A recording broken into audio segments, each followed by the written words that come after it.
Apakah kalian tahu film tentang Predator, yang bercerita tentang 8 orang yang berjatuhan dari langit dengan menggunakan parasutnya lalu terjebak di sebuah hutan belantara? Yang pada akhirnya manusia tersebut harus bertahan hidup dari buruan sang predator. Kali ini admin akan bercerita tentang seorang predator di dunia nyata, yang memburu para korban layaknya seperti hewan. Dan kisah ini adalah kisah nyata, bukan film apalagi sinetron. Tanpa perlu berlama-lama, pasang headset kalian dan selamat menyaksikan. Robert Hansen adalah seorang pemburu yang mengoleksi berbagai macam piala dari buruannya. Meskipun dalam hobinya berburu ia menyimpan rahasia kelam, di mana dia tidak hanya memburu binatang melainkan memburu manusia layaknya film Predator. Pada tahun 1970-an, Robert Hansen diketahui memiliki hobi untuk menculik orang, melepaskannya ke hutan dingin Alaska dan memburu mereka layaknya binatang. Sepanjang tahun 70-an dan awal 80-an, Hansen menargetkan pekerja seks dan penari erotis, untuk melakukan sebuah permainan bertahan hidup gila, yang akan membuatnya mendapat julukan sebagai pembunuh berantai Butcher Baker. Lahir sebagai Robert Christian Hansen pada tanggal 15 Februari tahun 1939, di Esterville, Iowa, ayahnya hanyalah seorang imigran Denmark yang memiliki sebuah toko roti. Kehidupan masa kecil Hansen yang ia lalui tidak mudah, ia bekerja seharian di toko roti milik keluarganya. Menginjak masa remaja, ia sangat pemalu dan wajahnya dipenuhi jerawat yang cukup banyak. Sering kali ia diejek karena memiliki kebiasaan bicara gagap, ditambah lagi ia sering sekali mendapatkan penolakan dari gadis-gadis yang disukainya.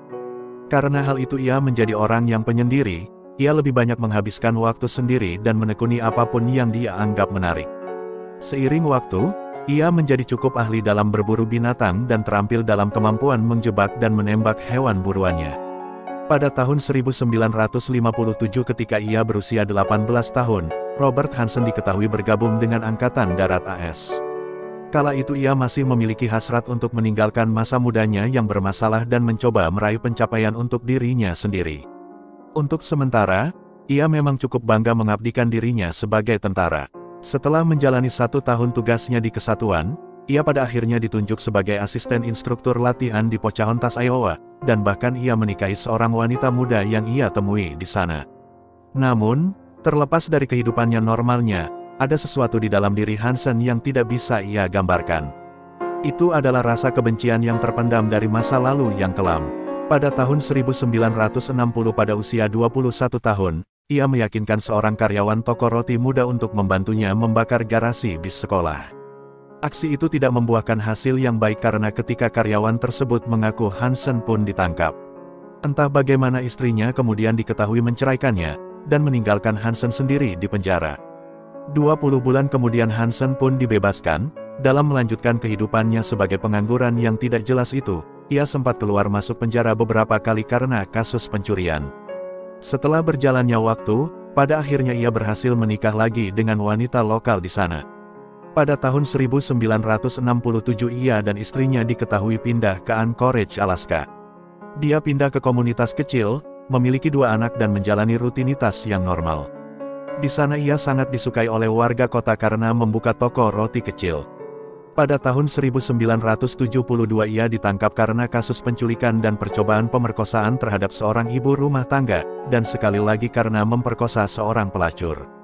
Pembunuhannya dimulai pada tahun 1973. Tanpa diketahui pihak berwenang, hal inilah yang kemungkinan mendorongnya untuk melakukan kembali aksi kejahatannya. Tahun 1976 Hansen ditangkap lagi dan dijatuhi hukuman 5 tahun karena mencuri gergaji mesin. Namun ia mengajukan banding atas hukuman itu dan pada akhirnya dibebaskan. Di titik ini, hobinya dalam memangsa penari erotis dan pekerja seks sudah berjalan di balik layar. Pada tahun 1983 lebih dari 1 dekade setelah Hansen pindah ke Anchorage, seorang gadis pas yang berusia 17 tahun bernama Cindy Paulsen ditemukan berlari dengan panik di Sixth Avenue, dalam keadaan tanpa alas kaki dan tangan diborgol. Setelah ditemukan oleh seorang sopir dan dibawa ke tempat yang aman, Paulsen menceritakan kisahnya kepada polisi. Ia menggambarkan bahwa ia disandera oleh seorang pria yang memborgolnya, menahannya di bawah todongan senjata dan menculiknya, bahkan pria itu juga merantai lehernya.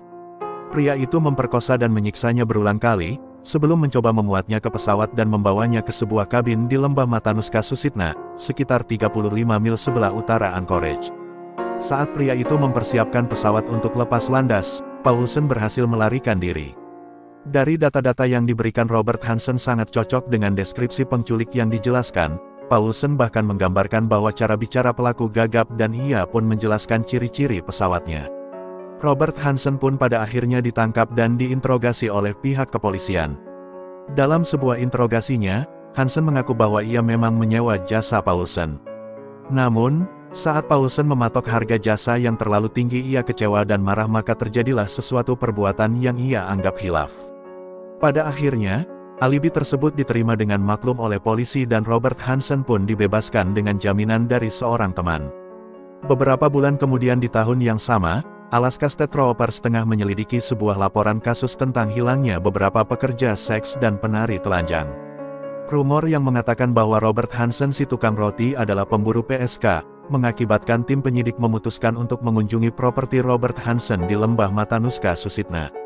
Hal ini berdasarkan pengakuan Cindy Paulsen yang dulu sempat mengatakan bahwa dia pernah dibawa ke sana. Ketika dua mayat ditemukan di Lembah Matanuska Susitna bersama dengan selongsong peluru milik pelaku.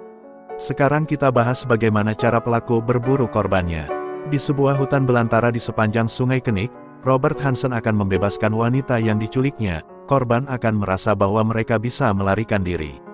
Saat mereka berlari untuk menyelamatkan nyawa mereka, Hansen akan melacak mereka, sebelum kemudian memburu mereka seperti binatang buruan.